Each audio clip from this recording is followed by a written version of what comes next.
Hi guys, இது ஒரு விஜய் படம்ங்கிறத தாண்டி பெருசாக ஹைப்பே இல்லாமல் தான் ரிலீஸ் ஆயிருக்கு.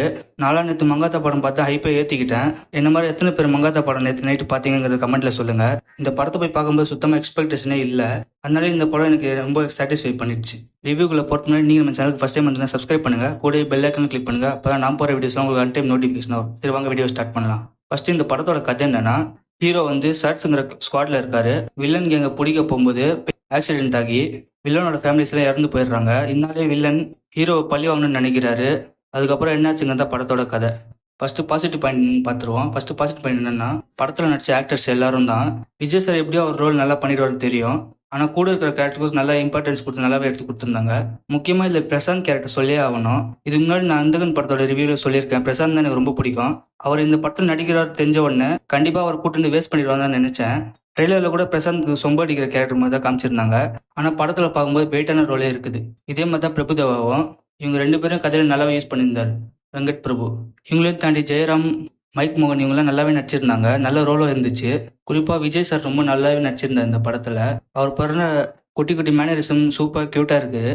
சச்சின் படத்தில் எப்படி பார்த்துருந்தோமோ அதே மாதிரி இந்த படத்துலையும் பார்ப்பீங்க. ஆக்ஷன் சீக்வன்ஸை பொறுத்தவரைக்கும் நல்லாவே பண்ணியிருந்தாங்க. டீசெண்டாகவும் இருந்தது.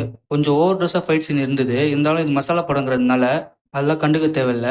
பேக்ரவுண்ட் ஸ்கோர் பொறுத்த வரைக்கும் இவனை எவ்வளோ கலாச்சமோ அந்த அளவுக்கு பாராட்டுவீங்க. அவ்வளோ சூப்பராக பேக்ரவுண்ட் ஸ்கோர் பண்ணியிருந்தாரு. சாங்ஸ் எல்லாம் சுமாராக இருந்தாலும் பேக்ரவுண்ட் ஸ்கோர் நல்லா இருந்துச்சு. இதில் என்ன பிரச்சனை இருக்குன்னா, படம் போகிற ஸ்பீடில் மியூசிக்கை கண்டுக்கவே மாட்டோம். இந்த இடத்துல ஸ்க்ரீன் பிளே பற்றி சொல்லி ஆகணும். படம் 3 மணி நேரம் ஓடுது. எங்கேயுமே போரிங்காக ஃபீல் ஆகலை. நிறைய இடத்துல ட்விஸ்ட் அண்ட் டர்ன்ஸ் வச்சு நல்லா சூப்பராக கொண்டு போயிருக்காரு. சினிமாட்டோகிராஃபி நல்லாவே பண்ணியிருந்தாங்க. விஎஃப்எக்ஸ் பற்றி சொல்லணும்னா, ஸ்பார்க் சாங் வரும்போது நிறைய பேர் ட்ரால் பண்ணாங்க. விஜய்க்கு பண்ண டிஏஜிங் சுத்தமாக ஒட்டாமல் இருந்தது. ஆனால் படத்தில் பார்க்கும்போது டீசெண்டாகவே பண்ணியிருந்தாங்க. ஹாலிவுட் படத்தில் டிஏஜிங் பண்ணுறதுக்கு 3 நாள் வரைக்கும் டைம் எடுத்துப்பாங்க. ஆனால் இவங்க 6-7 மாதத்துலேயே அச்சீவ் பண்ணிட்டாங்க. வெங்கட் பிரபு படங்கள்னாலே நிறைய மற்ற படங்களோட ரெஃபரன்ஸ் வச்சிருப்பாரு. அதே மாதிரி இந்த படத்துல நிறைய ரெஃபரன்ஸ் இருக்கு. இந்த ரெஃபரன்ஸ் எல்லாம் காமெடியோட மேட்ச் பண்ணி நல்லாவே பண்ணியிருந்தாரு.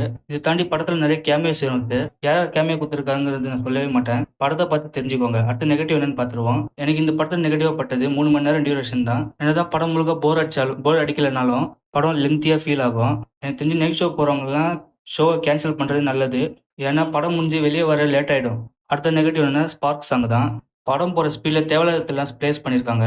அந்த படம் தூக்குனாலும் டியூரேஷன்லாம் கம்மியாகும். அடுத்ததாக யுவன் சாங்ஸ் பற்றி தான் சொல்லணும். என்னதான் ஒரு பிஜிஎம் நல்லா போட்டிருந்தாலும் சாங்ஸ் ஒன்றும் கேட்சியாகவே இல்லை. வீடியோ சாங்லாம் நல்லா இருந்துச்சு. ஆடியோவாக கேட்பீங்கன்னு கேட்டு கண்டிப்பாக கேட்க மாட்டீங்க. ஏன்னா அந்த அளவுக்கு தான் இருக்குது சாங்ஸ் எல்லாம். அடுத்ததாக இந்த படத்தில் விஜயகாந்த் கேமியோ இருந்ததுன்னு சொன்னாங்க. கண்டிப்பாக அந்த கேமிக்கு 5 பண்ணணும்னு நினச்சேன். ஆனால் வேஸ்ட் பண்ணிட்டாங்க. இப்படி காமிச்சதுக்கு அவர் கூட்டிட்டு வராமலே இருந்திருக்கலாம். அந்த அளவுக்கு மொக்க பண்ணி வச்சிட்டாங்க கேமியோவை. ஓகே காஸ், ஓரளவு இந்த படம் எப்படி இருக்குன்னு கேட்டிங்கன்னா, இந்த வருஷத்தில் வந்து பெஸ்ட் படங்களில் இதுவும் ஒன்றுன்னு சொல்லலாம். கண்டிப்பாக இந்த படம் ஒரு முறை தேட்டரில் போய் பாருங்கள் ஃபேமிலியோட. ஓகே காஸ், நீங்கள் இந்த கோட் படம் பார்த்துருந்தீங்கன்னா உங்கள் ஒப்பீனியன் கமெண்ட்டில் சொல்லுங்கள். வீடியோ பிடிச்சிருந்தா லைக், ஷேர், சப்ஸ்கிரைப் பண்ணுங்கள். Bye guys.